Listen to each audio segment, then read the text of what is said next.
It's time for lunch and learn. And let me see if I have the right station on here. Just 1 second. It'll take just a moment before we begin. Okay. Okay. Sorry.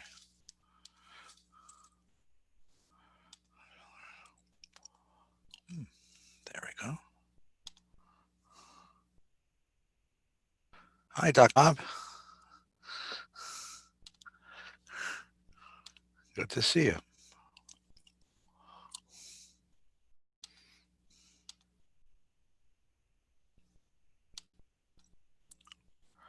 Okay, there it is.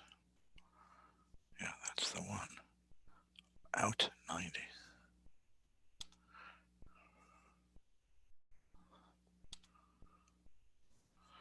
I'll see if anybody else signs on. Okay.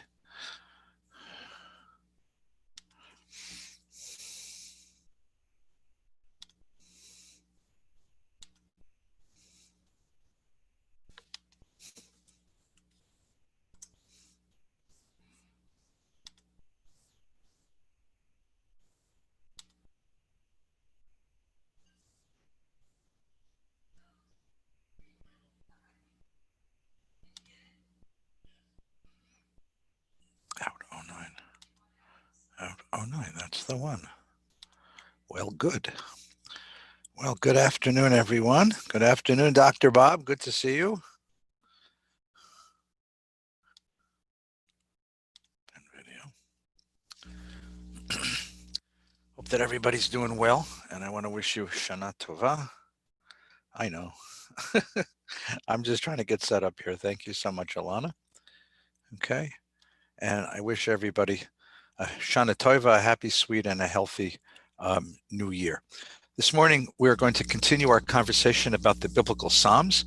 And the Psalms that we're going to be looking at this morning are the Psalm, or this afternoon rather, are the Psalms that have to deal with God's kingship. So I'm going to let that bring some Psalms up on the screen. We've taken a look at at some of the Psalms that deal with how one finds a life of significance, and Psalms that deal with finding our way in the world. And now I'd like to turn to this set of Psalms, which is directly relevant to the theme of the high holidays that we're about to celebrate, the theme of kingship. So we have a number of Psalms which take up the theme. And one of the most important is Psalm 93. And the translation that I'm going to be presenting to you today is a translation that's I sort of put together from the JPS version as well as from the version taught by Professor Alter. And what we have in the Psalms is the image of God as King of the universe, Melech. And that's going to be the word you're going to hear most often on these high holidays coming up on Rosh Hashanah. Melech al kol haaretz, Mekadesh haShabbat v'Yisrael. That's going to be that's going to be the watchword. That's going to be the bracha that we'll hear again and again on the holiday. And this is the Psalm. This Psalm begins with that very idea, Adonai Melech. Adonai, the God of our ancestors, Adonai Yud-Heh Vav-Heh, is Melech. Robed in grandeur, the Lord is robed, he's girded with strength. The world stands firm, it cannot be shaken. So let's take up this theme and what it possibly can mean to modern Jews and what it means for us as we begin our Rosh Hashanah celebrations. The holiday of Rosh Hashanah does not exist in the Torah. I know that's going to come as a surprise because it's one of the high holidays, and of course it has to exist. Well, it does sort of. In the book of Numbers, we have the declaration that on the first day of the 7th month, which is the month of Tishrei, we are to blow the shofar, Yom Truah. That's what it says. You're not supposed to go to work. There's a sacrifice to be offered, etc. But that's really all it says. Yom Truah. No apples and honey. No coming to shul in our Armani suits. No gathering. None of the things that we associate. Not even the name Rosh Hashanah.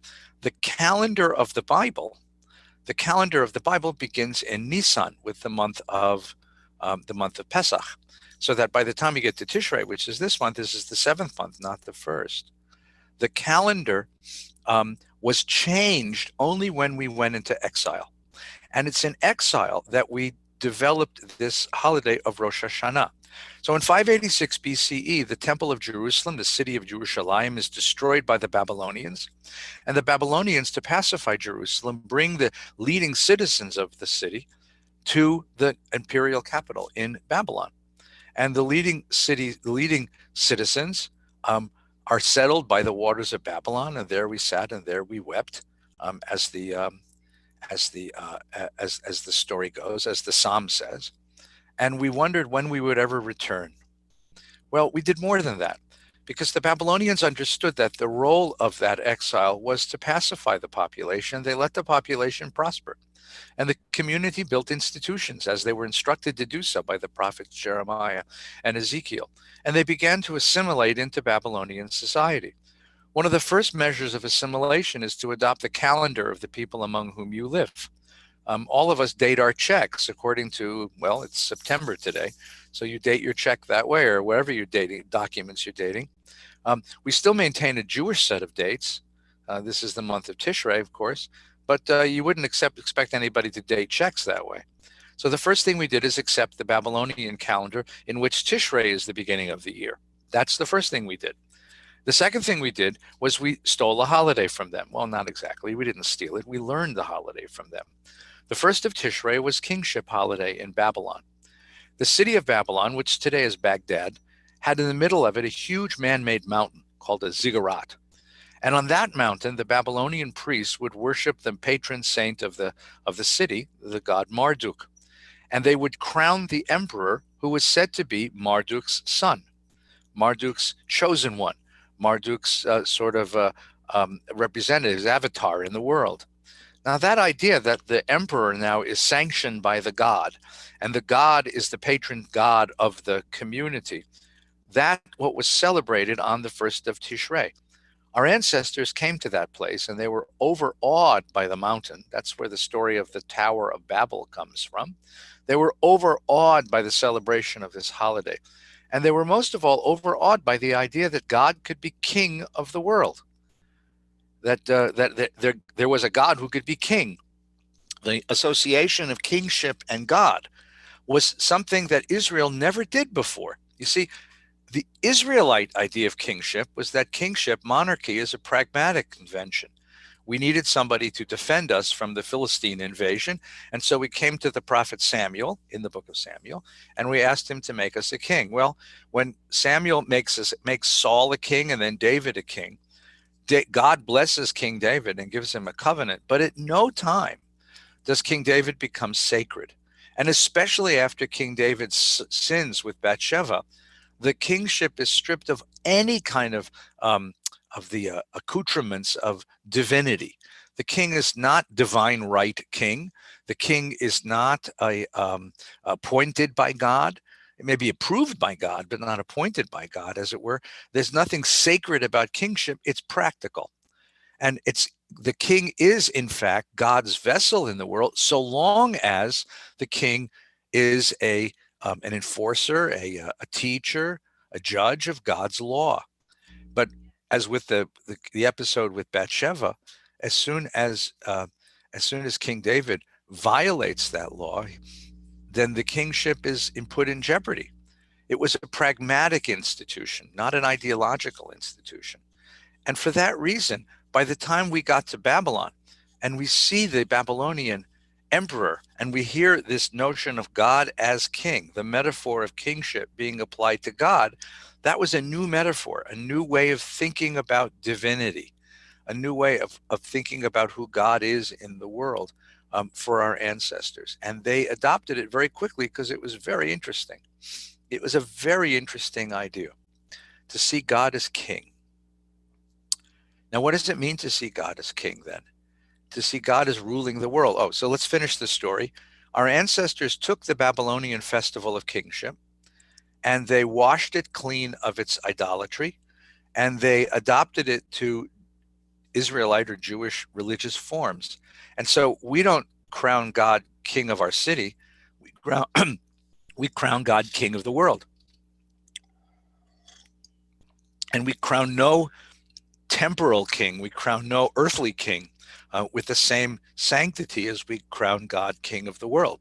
So in a certain way, by the way, to sing that prayer, Melech al kol haaretz mekadesh Yisrael, is a certain way subversive of any earthly king, because what you're saying is, yes, I acknowledge earthly kings. I'll obey the law. I'm going to stop at a red light and I'm going to obey the speed limit, but no one has authority over me the way that God does. That's a powerful statement. Melech al kol haaretz. So we adopted the Babylonian festival, stripped it of its idolatry, stripped it of its politics, and created instead a covenanting ceremony in which we stand at the bottom of this mountain looking up at God. And God looks down at us, and we crown God king of the world. And at the same time, we reestablish ourselves as God's covenanted people. The idea that we gather on Rosh Hashanah to enter into covenant or to renew the covenant.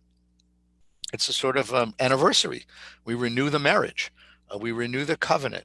We renew our status as God's chosen covenanted people, given a set of responsibilities to carry out in the world. And that's the purpose of this. That's the purpose of Rosh Hashanah.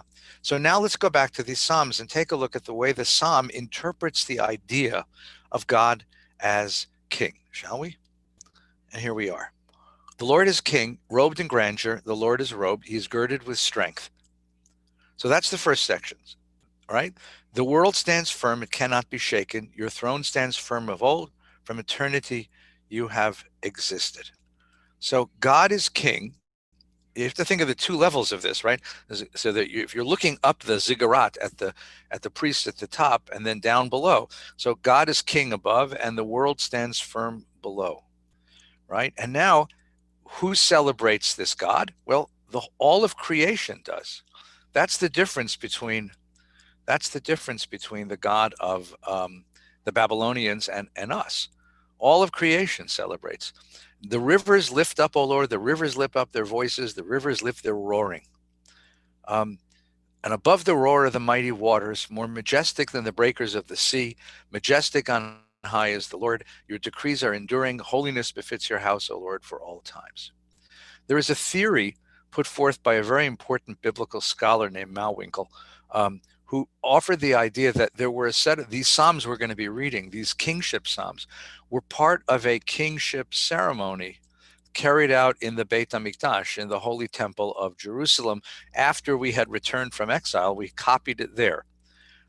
There's no real evidence that this ceremony existed, but we do have what's in Rosh Hashanah today. So it's not unlikely that there was some sort of a ceremony, even more majestic than our Rosh Hashanah ceremony, where some kind of a ritual was carried out to crown God king and to crown God king over the whole world. What's interesting here is the evocation of water, the way it evokes water. It brings water into it. Now, why water of all things? Why is it the rivers and the breakers and the sea? You'll see this in a number of the Psalms. It's because there was a primeval myth. There was a myth. It's a myth that we're going to see recurs in a number of the Psalms. It was a myth that when God created the world, what God needed to do was wrestle with the waters of the world. Water in ancient Near Eastern mythologies represents chaos. Now, why does water a symbol of chaos? If you ever had a leak in your roof, you know why. You know, you have a leak in the roof and you see the ceiling getting wet and you call the roofer and the roofer says, I'm looking for the leak. Because if you ever had a leak, you know, water can like travel wherever, it goes wherever it wants to go. It follows whatever line it wants to follow. Water has no form. It's real. It's very real. It's physical. It can be damaging, but it has no form. And because it has no form, because it doesn't stay put the way that an object stays put. So it represents to the ancient Near Eastern mind, well, the chaos of the world. Remember in the book of Genesis, the very opening lines of the Genesis, right? Bereshit bara Elohim et hashamayim ve'et haaretz. In the beginning, God created heaven and earth, right? Va'aretz tohu vavohu, the world was mishmash, right? Ve'ruach Elohim merachefet al pnei hamayim. And the Spirit of God hovered over pnei hamayim, the waters. Well, if there was nothing, if there was no form, if there was no created being where those waters come from. And that's what's left of this myth. It goes even farther, by the way, because it says God was al Panei HaTehom. Now, Tehom is translated in our Bibles as the deep, but Tehom was actually the name of an ancient Near Eastern goddess. Yes, the goddess of the deep waters. And you can understand why the deep waters would be represented as a goddess, because it's out of the mothers and the waters of the womb that all of us emerge. So the waters are represented as female, and the waters of the deep are represented as a sort of the divine womb of the world. And God's ruach, God is there. In any case, the myth is that the waters resist God, and that God has to push the waters back.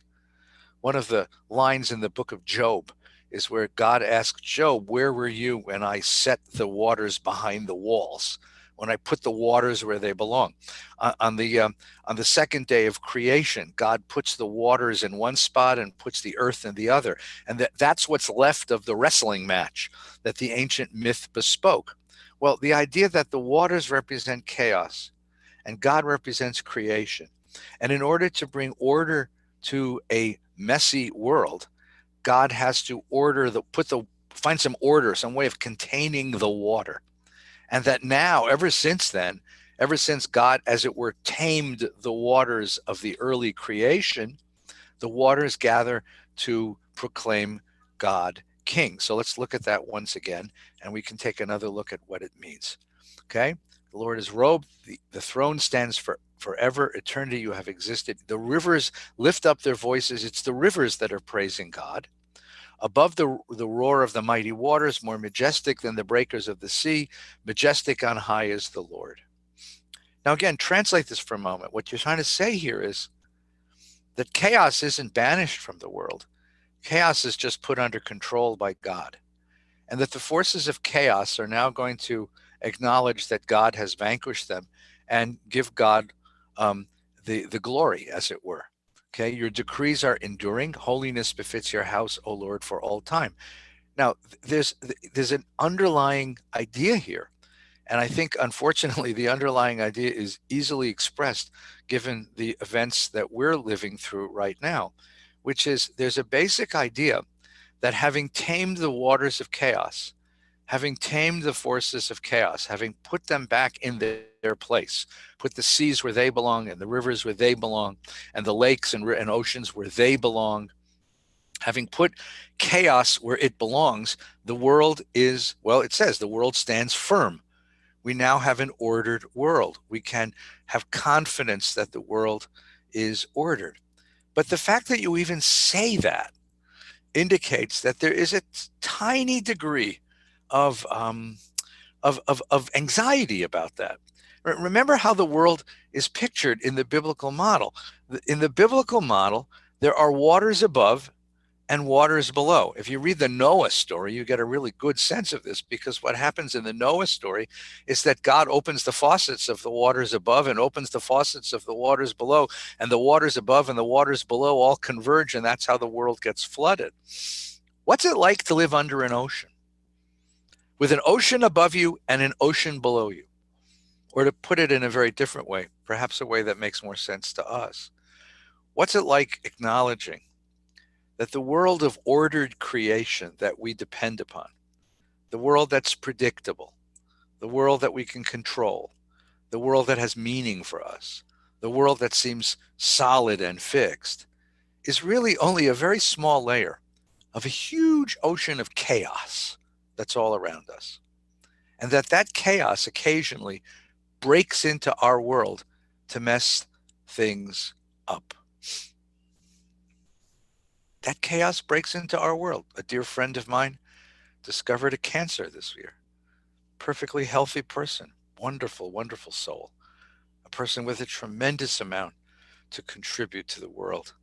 And yet he's fighting for his life against a very vicious cancer. Where did it come from? Who knows? Out of the chaos that lives above us and the chaos below. And that sense that life is, well, that life is ordered and we can depend upon it. I can go to the supermarket, know that when I come back, my house will still be here. I can go to bed at night and wake up to a world that's renewed. I can tell my child to go to sleep at night and he or she will be safe when I finish singing the lullaby. But the idea that I recognize that chaos is all around me, that the waters are above and the waters are below, that there's all this stuff in the world that goes on. And I ask God to protect me from that chaos. Adonai Melech. One of the first meanings in this psalm is that I bless a God who has given me a world of some stability. And I have confidence in that world. Listen, I get up in the morning and go to work. I make plans for next summer. I think about what I want to do on my next birthday. We make plans because we assume that the world is going to be in order. But occasionally chaos breaks into our world and upsets and upturns all of our plans. I mean, that's what's going on right outside our windows as we speak. That this pandemic, which nobody could have imagined a year from now, a year ago, has completely upturned our lives. And so many of us are praying that we will, quote unquote, go back to normal soon, which is a way of saying, give me back the stability, give me back the predictability, give me back the control of a world that is ordered. So the first Psalm of Kingship offers this idea that God's kingship, Adonai Melech, refers to our confidence that the world is orderly and our sense that the world can be predicted and that we can live a life of meaning because we live in a world that God has created. Let's take a look at the second one now. Psalm 47. Remember, the Psalms are not in any order, so don't imagine that 93 has to, that 47 precedes 93. Laminatseach, that's there's a koteret, there's a sort of title, means for the conductor. This was obviously something sung. The Kohatites were the Korahites were a group of the Levites who were going to sing it, a psalm. All people clap your hands, shout out to God with great glad song, the song of glad song, with a sound of glad song. So he's calling upon the world to praise this God. For the Lord Most High is awesome, a great king over all the earth. There's kingship. And now it moves from all the people of the world giving thanks to God for being the king to something a lot more nationalistic, a lot more nationalistic. He crushes peoples beneath us and nations beneath our feet. So what is the manifestation? What is the way that we know that there's this God in the world? We win in war. He crushes peoples beneath us. He chose our heritage for us, the pride of Jacob, whom he loved, Selah. Selah is a musical note, meaning stop.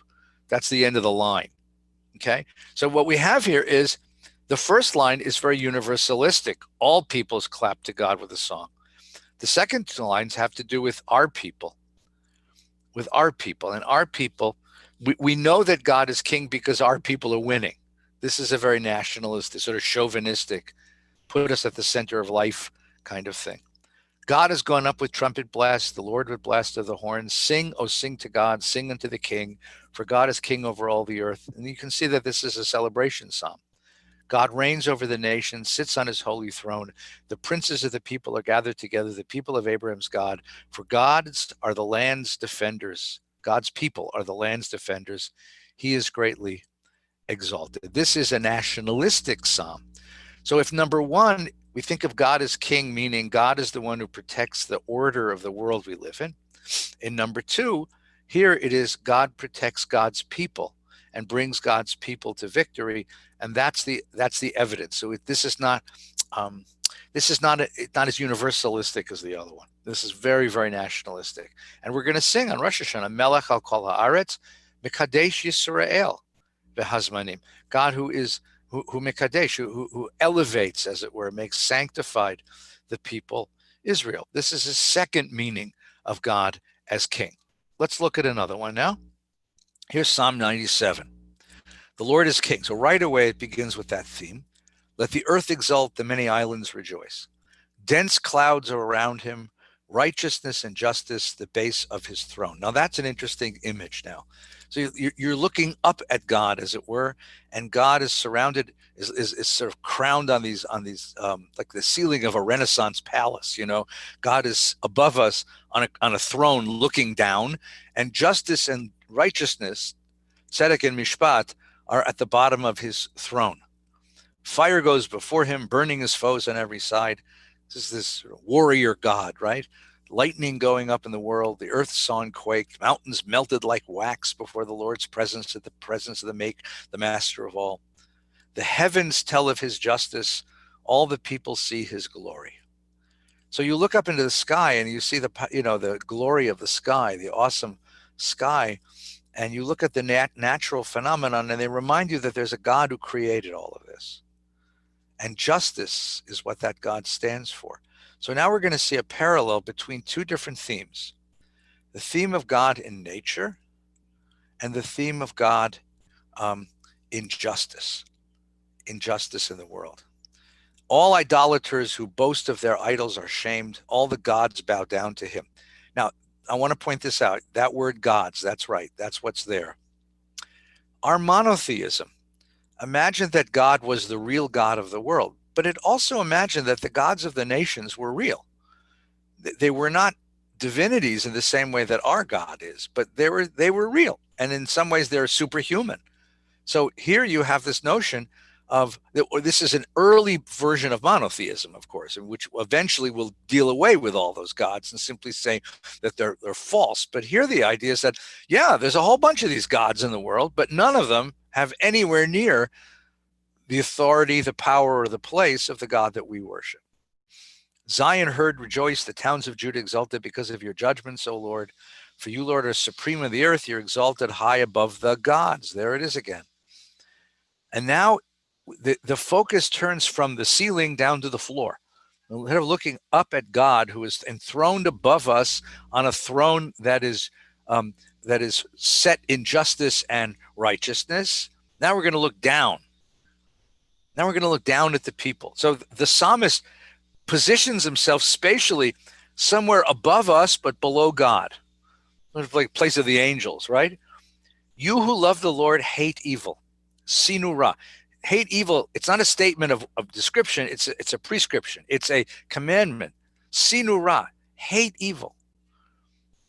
Loving God means fighting against evil. He guards the lives of his loyal ones, saving them from the hand of the wicked. Light is sown for the just. For the upright of heart there is joy.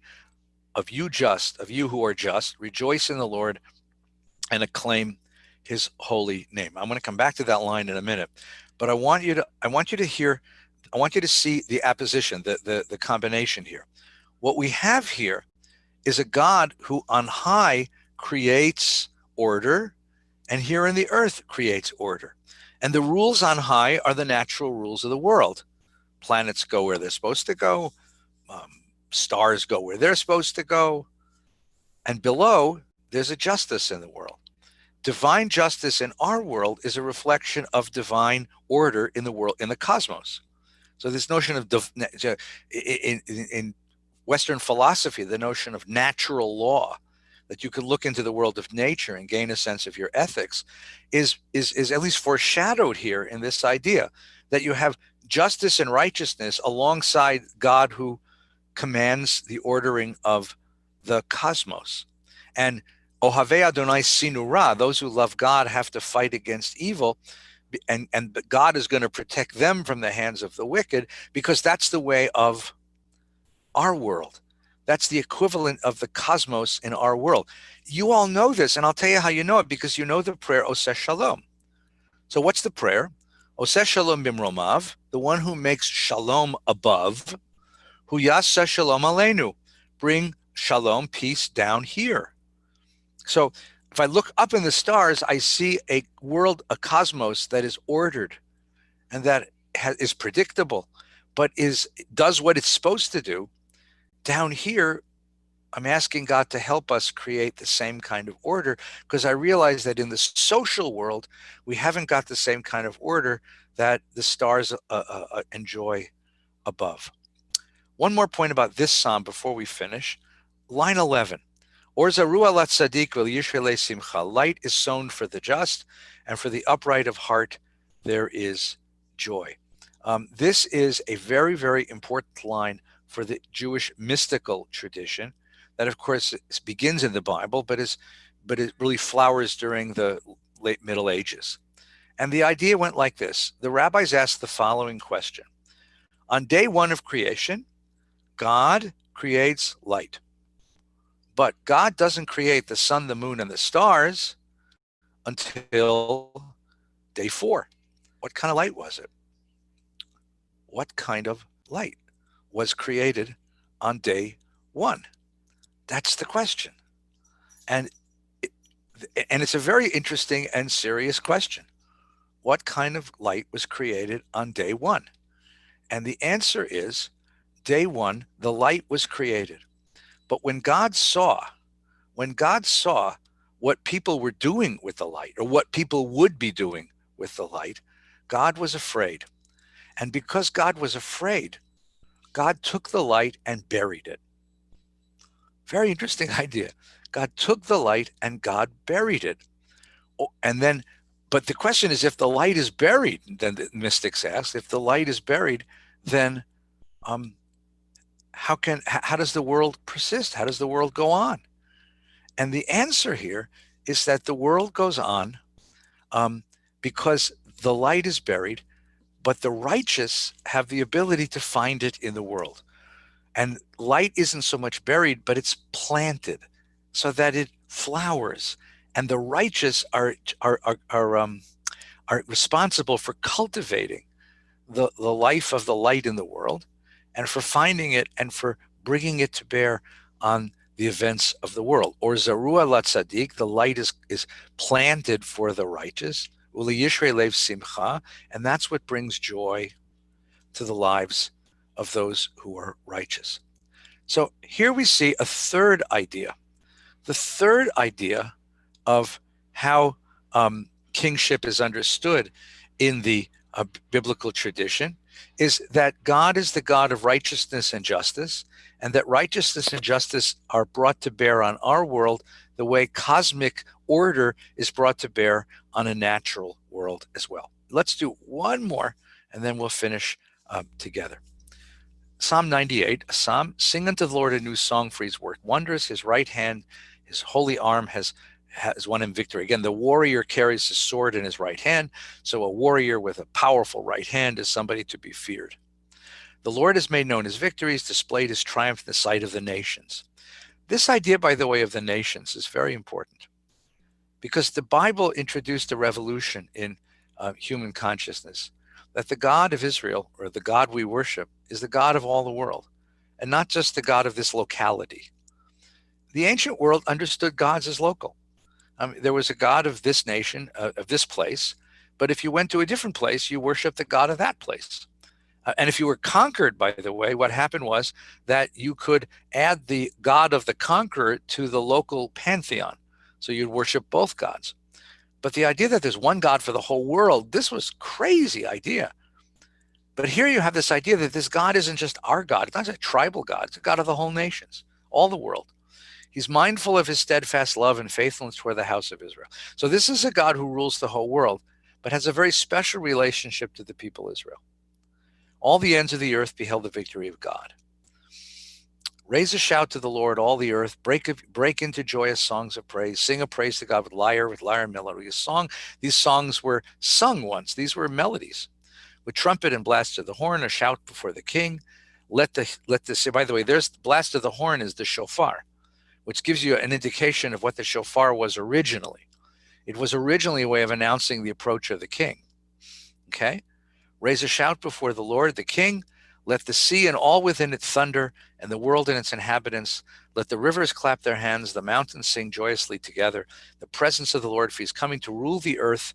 He will rule the world with justice, the people with righteousness. So here we get a new idea, which is not only does God bring justice, but God will one day bring a complete justice to the world and rule the world with justice in the same way that he rules the cosmos with natural law. I want to offer just one more idea to think about this, and then we'll call it a day, because Yontif is coming. I have to cook. The wonderful Protestant philosopher Paul Tillich, German born, left Germany during the Nazi era because his refusal to exclude Jews, came to America, taught at Harvard for many years. Tillich offers an idea that every person has a God. That God he defines as that object of our ultimate concern.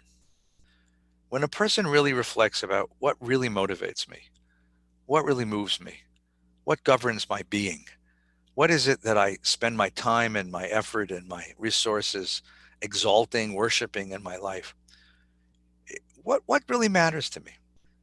Some of us might say it's family, it's community, it's friends. Some of us might say it's nation. Some of us might say it's the pursuit of truth, or the pursuit of beauty, or the pursuit of goodness. Some of us might say it's a commitment to world peace, or a commitment to the natural environment. Some of us might say it's commitment to the pursuit of money, or the commitment, or the pursuit of ego, or the pursuit of sexual conquests or physical pleasures. All of us, if you look at a life, if you really read a life like a text, all of us would betray it some way or another, at some point or another, that which we worship, that which we honor most with the actions and choices and decisions of our lives. That's our God, said Tillich. I want to suggest that the question that is asked, and I rather do theology as questions than as answers, that the question is asked by the Rosh Hashanah liturgy when we say Melech al kol haaretz, God who is king of the world, is who is your God, or what is your God? Who is the king of your world? What is that core of value? What are the things that matter so much that's what you sacrifice yourself to? That's what you give to. That's where you invest yourself in. That's what matters to you most. Tillich says all of us have some object of ultimate concern. The question is, what is it? And the question is, what should it be?